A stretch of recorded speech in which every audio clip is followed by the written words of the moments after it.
Laughin Penguin is a comedy club that's been set up in the Bridge Hotel in Newcastle for, it'll be 3 years in February. Basically just sort of initially to give sort of newer acts a chance of somewhere else to perform, and then we now sort of get a mixture of we've now moved it up towards pro bill, so we've got like obviously a paid opener and a circuit headliner, you know, like tonight we had Nathan Kane who's been Mock of the Week and stuff like that, so we're looking at like that sort of level of acts, and then we get two newer acts in the middle doing shorter sections. I've been to Newcastle a few times now, probably maybe my 5th or 6th time in Newcastle.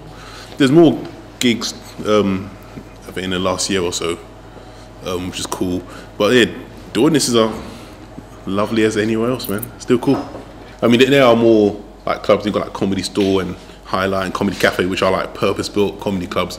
But a lot of the gigs that I've done, that's just a pub. You got a function room upstairs or to the side, and you just make your own comedy environment.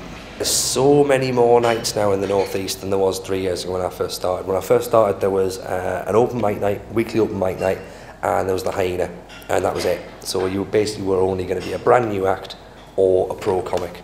Whereas now, I think we've got, you know, nights like there's a lot of open mic nights. There's a lot of sort of there was a Hyena, there was a Jonglers for a little bit as well. Obviously, there's ourselves doing what we do, you know, which is sort of a semi-pro lineup. There's weekend clubs as well, and of course we've got the Stand coming in a couple of weeks, which is going to be absolutely fantastic, and they're going to run everything all the time. So there's a lot more kicking off. But I mean, you know, some of it's great, some of it's not so great, but you know, that's what makes a circuit, you know, that's what makes a scene. You know, you've got loads of different places like Manchester, Scotland, Liverpool, London, you know, they've got loads of gigs, but it doesn't necessarily mean that they're all great gigs, you know. But I think with something like the Stand coming in the next few weeks, you know, they're going to sort of do what they do, and they're just incredible at doing it. So this is where you start your comedy career, so to speak. You know, like this, I did my first gig in a room not too dissimilar to this in Orr Street. It's a small function room inside of a pub, so I think rooms like this are definitely important.